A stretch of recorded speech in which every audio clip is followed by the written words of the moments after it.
닭이 먼저냐 달걀이 먼저냐, 플랫폼 비즈니스에서는 늘 나오는 고민입니다. 공급자를 먼저 확보할지 소비자를 먼저 모을지. 하지만 우리나라 초기 창업 현실을 보면 이 말이 더 절실하게 다가옵니다. 정부 지원금을 먼저 받아야 하나, 아니면 내가 진짜 하고 싶은 사업 아이템을 먼저 찾아야 하나. 정답은 없지만 대부분은 일단 지원 사업부터 라는 흐름에 올라탑니다. 그런데 과연 지원 사업에 합격한 뒤 창업을 준비하는 방식이 정말 창업자에게 도움이 될까요?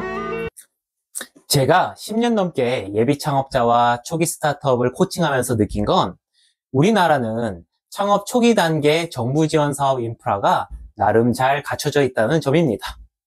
수백에서 1억 원에 가까운 사업화 자금과 체계적인 교육, 그리고 전문가와의 멘토링까지.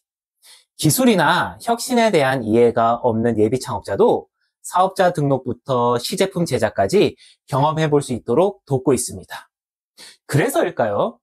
주변을 살펴보면 마치 정부 지원 사업에 합격하는 것이 창업의 정석인 것처럼 여겨지는 분위기이긴 합니다.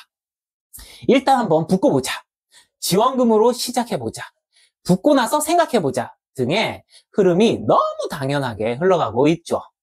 게다가 유튜브나 온라인 강의들에서 예비 창업 패키지나 청년 창업 사관학교와 같은 정부 지원 사업에 합격하는 법만을 강조하다 보니 정작 사업을 제대로 준비하는 법, 사업 모델을 제대로 설계하는 법에 대한 제대로 된 강의나 논의가 사라지고 있는 상황입니다. 이번 영상에서는 정부 지원금만 믿고 창업했다가 무너지는 창업자들의 이면, 그리고 정부 지원금을 받기 전 반드시 스스로에게 던져야 할 질문을 함께 나눠보도록 하겠습니다. 시작부터 받을 수 있는 수천만 원의 정부 지원금. 창업자에게는 분명 기회의 문입니다. 하지만 그 문을 통과한 뒤 창업자는 어떤 현실과 마주하게 될까요? 실제 현장에서 보면 지원 사업에 합격한 뒤가 진짜 시작입니다. 대개 보면 생활비는 없는데 정부 지원금은 사업 목적 외 사용 금지죠. 매출은 당장 나오지 않고 그 사이에 월세며 외주 용역비며 서버 비용이나 기타 등등 빠져나가야 될 비용들은 꼬박꼬박 빠져나가게 됩니다. 그래서 많은 창업자들이 사업을 키우기보다는 다른 정부 지원금 받을 게 없나? 혹은 다른 정책 자금 받을 건 없나?를 더 열심히 찾기 시작합니다. 예비 창업 패키지와 함께 수행할 수 있는 다른 군소 지원 사업들, R&D 지원 사업, 정책 자금 지원 등등 말이죠. 사업 초기 고객 개발을 해야 하는데 사업 계획서만 계속 붙잡고 이래저래 보완만 하고 있는 거예요. 이쯤 되면 내가 창업을 하는 게 아니라 무슨 전국 창업 지원 사업 유랑기를 찍는 거와 같다고 착각할 수도 있겠습니다. 근데 더 큰 문제는 이 유랑의 시작점이 일단 합격부터 하고 보자 라는 창업자의 안일한 시각, 그리고 그걸 조장하는 주변 분위기와 강의들에 있다라는 것입니다. 대부분의 창업자는 본질적인 준비 없이 아이템 하나만 믿고 창업부터 덜컥 시작합니다. 시장 조사 없이, 고객 문제에 대한 깊은 고민 없이 만들어진 제품이나 서비스는 거의 대부분 시장에서 선택받지 못하는 거죠. 그리고 나서 시간이 흘러서 뒤늦게야 고객이 진짜 원하는 게 무엇일까?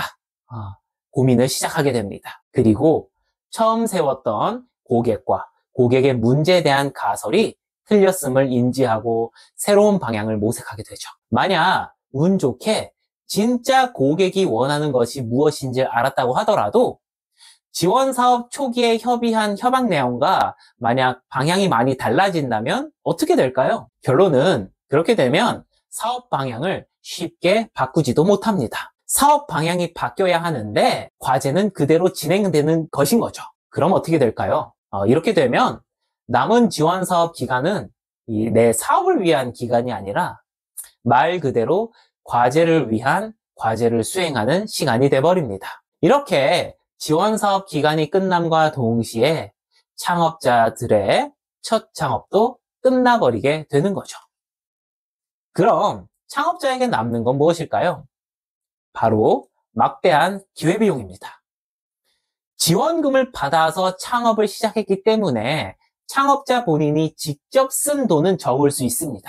하지만 창업을 하지 않고 내가 원래 하던 일을 더 열심히 했을 때 벌어들일 수 있는 급여라든지 기타 그 기간 동안 다른 걸 함으로써 얻을 수 있는 부분들, 그런 것들이 기회비용으로 남는 거죠. 또한 중요한 점은 예비창업 패키지나 청년창업사관학교와 같은 시작하는 창업자를 위한 창업지원금은 대부분 1인 1회, 생애에 단 한 번뿐인 기회라는 점입니다. 그런데 이런 기회를 날리고 나면 어떻게 될까요?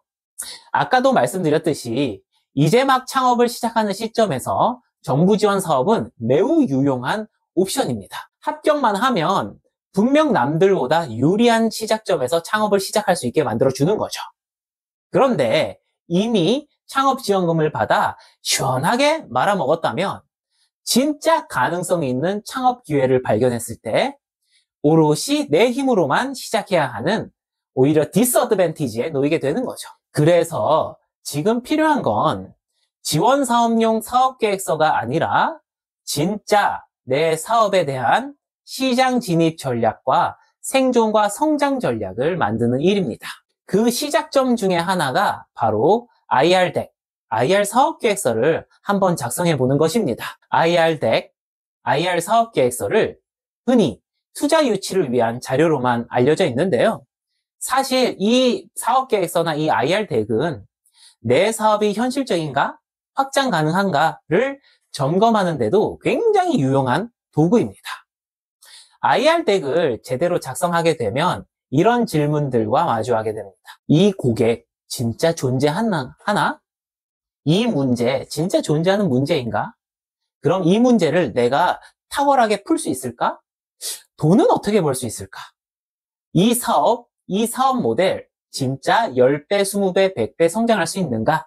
등등이죠. 만약 이러한 질문에 답을 못한다면 비록 정부 지원금을 한 번, 두 번 받아가지고 버틸 수는 있겠지만 결국 시장에서 외면당하고 지속 가능하고 빠른 성장이 가능한 비즈니스 모델을 만들어낼 수 없는 거죠. 창업을 고민하고 계시다면 지원 사업을 위한 사업계획서 말고 IR덱 수준으로 사업계획을 한번 진지하게 그려보세요. 정부에 제출하는 서류가 아니라 창업자 스스로를 설득하기 위한 사업 전략을 짜보는 것입니다. 그리고 또한 사업, 창업, 스타트업과 관련된 내용들을 꾸준히 배우고 학습하고 준비하는 자세 또한 필요합니다. 이미 세상에는 수많은 창업, 스타트업 콘텐츠들도 있고요. 사실 저희 채널 자체가 현실적으로 스타트업을 준비하고 투자 유치를 준비하는 데 있어서 이를 완벽하게 도와드릴 수 있는 콘텐츠를 지속적으로 업로드할 채널입니다. 그렇기 때문에 무턱대고 지원 사업부터 준비하지 마시고요. 가장 먼저 해야 할 건 구독, 좋아요, 알림 설정 해주시고 기초부터 차근차근 제대로 된 스타트업 창업을 준비하고 시작해 보시기 바라겠습니다. 그럼 저는 다음 영상에서 더 현실적이고 유익한 주제로 찾아뵙도록 하겠습니다. 감사합니다.